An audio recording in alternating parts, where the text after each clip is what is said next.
Hello again guys, and welcome back to another Big Out Devlin video, and today we're going to continue our discussion on the broad topic of paganism as a whole, and we're actually going to be looking at really, I suppose, a sort of standalone subject, but that will lead into other discussions and is also similar to discussions we've already had, and that is truly, what are the mechanics behind magic?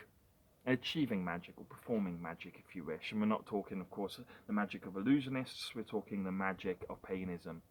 Okay? Now, the reason why I'm doing this video is I've been watching YouTube videos recently on, a variety of people who do them excellent videos, but they're discussing magic, performing spells, rituals, so on and so forth. And I can just see that sometimes there is very little true understanding of at least the mechanics behind why they're doing what they're doing and why what they're doing takes effect, why it works. There's no consideration to the spiritual mechanics behind all the rituals and everything, which are not necessarily needed anyway, but this video, as I say, is a discussion and my attempt to explain why magic can be used by us and why it can be used to achieve a certain effect. And as a side note, at the end we'll discuss in essence, as a result, why magic has the quality of either destructive or creative qualities that is purely dependent on our own intention. Magic itself is neutral. It's neither creative nor destructive. It is the intention of the user behind it that determines its quality. Now, when we discuss the best way to really sort of present why magic works as it does within paganism, the best place to go to, really, at least from my perspective, to explain the symbology behind it and the spirituality behind it, is to go back to the runes, okay, of the Elder Fuvok script. Now, of course, you can use the Lesser Fuvok, the Anglo-Saxon scripts also, but, my particular tendency tends to be towards the Elder Fuvok. They're essentially all the same, they're identical, there's just minor variations, okay? Now, the reason why I go back to the runes is because they're not just simple symbols. They're not just, letters or, or parts of words. They're not that, I've discussed what the runes are before, but I'll do it again in greater detail as a refresher both to myself and to yourselves. But what the runes are, ultimately, and I suppose a metaphorical perspective, is they are a spirit guideway. They are a map, a cartograph. They are a key to a door of that then leads us to a journey, essentially, to self-expansion, self-learning, and self-understanding, and the understanding not only of self but other also, those around us and what is around us, not just people but everything that is around us.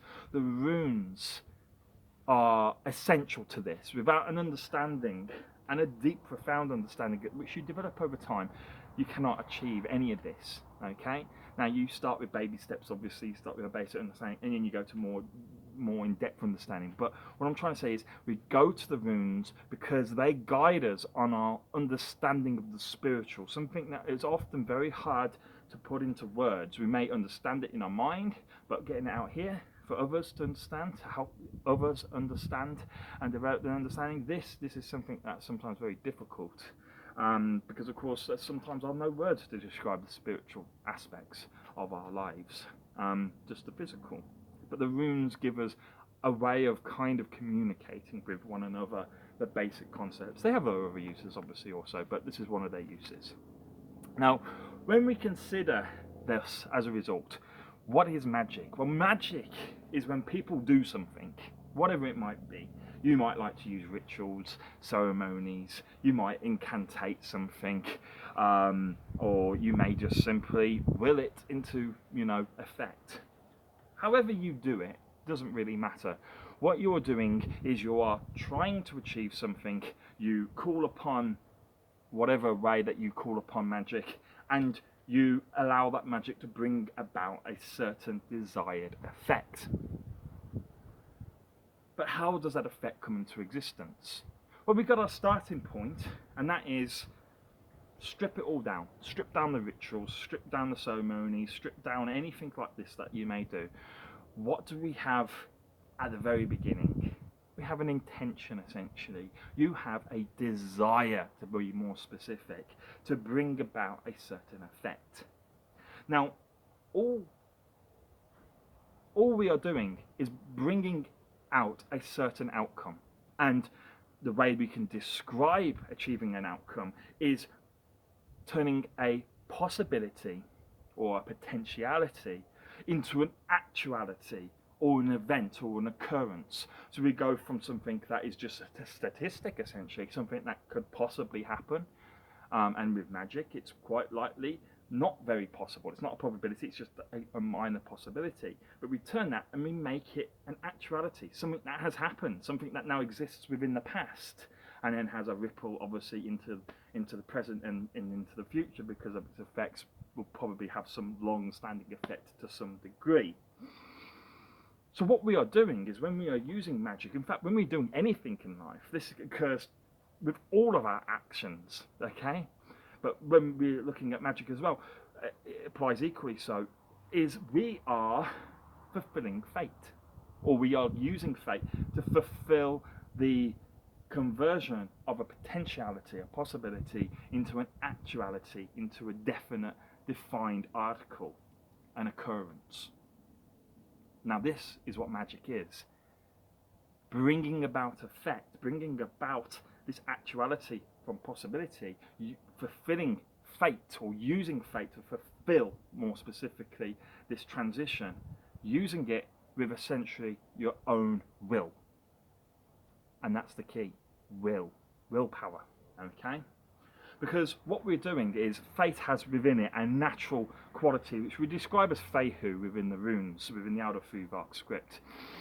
Feihu is ultimately the desire that fate inherently has to achieve probabilities, so to convert possibilities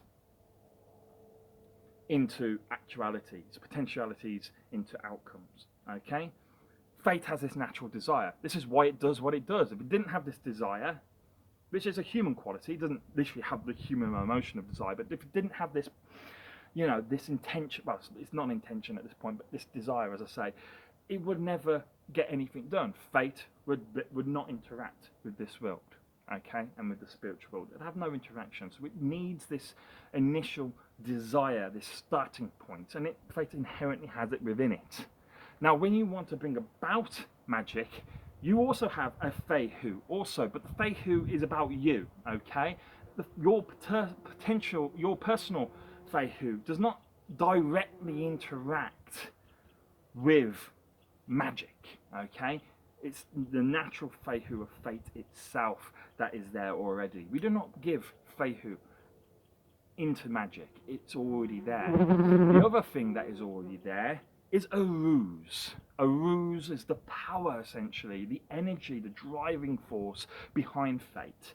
A ruse is what allows fate to pummel forwards throughout time until the end of time, from the beginning of time, to pummel forwards and achieve shit, essentially. You cannot do anything in this world without energy. You want to go, lift something up or whatever, you need to fuel your body. You need to eat, you need to drink water, you need to then let your body burn that energy, which is found in that food, to then allow you to move your muscles to move stuff. And it's exactly the same with everything else in this world. Everything requires energy to achieve. And the same applies to the spiritual, or to the extra spiritual, I suppose. Fate is beyond both spiritual and material. It still requires energy, and a ruse is the energy that is there. And it's been there since the beginning of all time, okay? And so a ruse is the key. It's a ruse that we use. A ruse and Feihu combined form essentially what many describe to be the web of weird. It forms the very basic primordial essence, the root, the source of all magic, of everything, in fact, not just magic, of everything that happens. The fact that we live and we achieve, the fact that that we're surrounded by such beauty, as well as destruction and creation, all of it is a miracle in many respects, isn't it? That all this works around us, and as I say, It's Fehu and Aruz that are the root of causing all this, and they are not only form magic, but form the basis of everything that's happening around us. All of it is magic, yes? There's no distinction between life and magic. It's just the word that we give to describe magic, the concept behind magic, is the things that are less likely to happen, unlikely to happen, or unlikely to happen by just simple willpower. But it happens. We achieve it through willpower, yeah? And that's why we call it magic, because it's like, well, how did you achieve that? We understand the world around us, so we don't call it magic, but it's just as magical. Never lose that concept that everything around us is magical, because it is. It's truly amazing, the world around us. When you think about it, it blows your mind when you really truly realize what that means. Anyway, we've said that basically fate has its natural inherent desire, Fehu. It is powered by something that naturally exists, something called a ruse, the power that drives it forwards. But power and desire is not enough to get anything done. It's a starting point, but what it needs is direction. And we give the term direction or intention. Direction and intention are the same terms. We call this within the runes unsuz. The acute amongst you will have noticed I've missed out one thing. Foizas, the third rune of the first ayat. Foizas is will. Okay? And this is the stepping stone to getting intention, to getting direction to this effect. So we've got something that wants to achieve something, but it doesn't know where to go achieve it. Well, if you give power and desire will, if you will it with your own inherent desire, then as a natural consequence of this, you bestow upon it the quality of intention, of direction. It's your intention to achieve whatever you're trying to achieve in magic, or within, as I say, normal life. Everything's magic. So whenever you do anything in life, and the same mechanics that occur in real life occur to also magic also. Whenever you want to do something, yes, you have your own natural desire, but it's your will that gets that fate moving in the direction that you want it to go in. If you want to achieve a certain thing, you are essentially directing fate to go and start powering this potentiality and transitioning it into an actuality. Now, it's not a simple process of pointing fate in that direction and it suddenly becoming an actuality, an occurrence. There is a sort of transformation process, okay? And this, again, is almost a consequence not only of yourself, but of your original will. After Ansuz, after direction intention, you have a rezo. Rezo, or reido as some people pronounce it, is purpose in essence. And this is simply an extension of your will. This is not, well, it's your will and intention are there. Well, intention is a byproduct of will, but purpose is then why, is in essence looking at why you're trying to do what you're trying to do. You're trying to achieve something, but why are you trying to achieve it? You're trying to achieve it because that will then have consequences that will lead to something else that you want. So when you use magic, you're not trying, in essence, to do whatever the magic is. You're not trying to create, an effect over here. You're creating an effect over here because you want what's over here. You want to force fate to create a series of possibilities into actualities in a little cascade action to give a final end result. You're not concerned with this bit. You're trying to get to this bit. And it's this purpose, as I say, that drives, with the power of the will, a power of Furizas and the power of Aruz, drives magic forwards, or fate in this case, forwards through and giving it purpose until the end point where it hits the potentiality that you want actuated. And it is at this point that your commitment comes in. When you commit to a spell, when you use a spell, you, or do any magic, or do anything in life, you don't just try to achieve it and it's done, okay? This is why ceremonies, rituals, incantations, these processes tend to exist, because there is a commitment, a level of commitment that takes time, okay? You are committing to trying to achieve an actuality, and it is this commitment, this continual commitment to something, that then gets the potentiality completely 100% fulfilled and achieved. And of course, this is Canas. Canas sees when probabilities start getting fulfilled, that they are of course seen through to their maximum fulfillment, and we see the complete attenuation of an actuality. And so this is what's important. Initially, you need to give the natural desire and power behind fate, Fehu and Uruz. You need to give it your foizas, your will. By doing that, you also give it your own intention and give it direction into what you're trying to achieve. But you give it an overall purpose.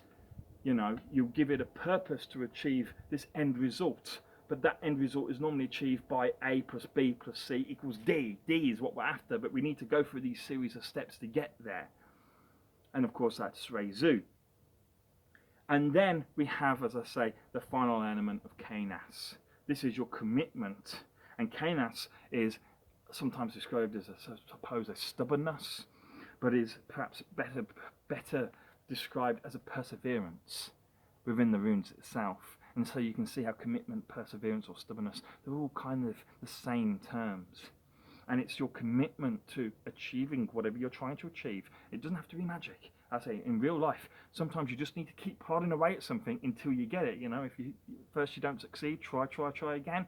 It's that kind of principle. And even occurs in things that can be achieved very quickly within a matter of seconds. You still got to keep going until whatever it is fulfilled. And so it's your commitment to something that then sees fate entering what is essentially a cascade of achievement.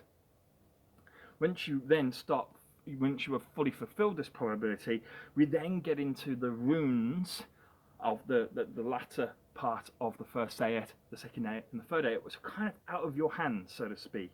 So we move into Gabo and Runyo, and eventually to Yara, and all the way up to Dagas, okay? And so, you know, all these are more kind of like the spiritual side. You've got less interaction with these. It's more to do with your subconscious and high consciousness at this point. But prior to that, as I say, it requires this active effort on your part. Now, that is the basic mechanics behind why not only magic, but everything gets achieved. But obviously this video is looking specifically at magic, and that's how magic works. Okay? That's why you do what you do. Okay? And if you can understand this, then you can make, you know, your commitment to using magic and your understanding of magic at the very least will grow, and you'll get better at your craft, essentially. You'll become more one with your faith, or whatever denomination of paganism it may be. You'll become more one with your faith and one with the world around you, which is ultimately what we're all trying to achieve. Now, as I say, a final side note, what does this mean? On the fact that magic is often described as being neutral. Magic has neither the quality of creativeness or destructiveness. It is the intention or the will, okay, and we can see how they're tightly linked in that discussion prior. Our will and intention is what gives purpose, essentially, and direction to whatever we're using. And so it is our will that infuses, and our purpose and a commitment to that infuses the magic with either creative or destructive or neutral qualities in its own right, okay? And so magic is, as I say, in its purest form, is just inert almost. It's like a battery waiting to be used. All you gotta do is plug it in. Okay? Thank you guys. I hope that some of you found that useful. And I'll see you soon. This is just a quick video. Thank you for watching. Bye bye.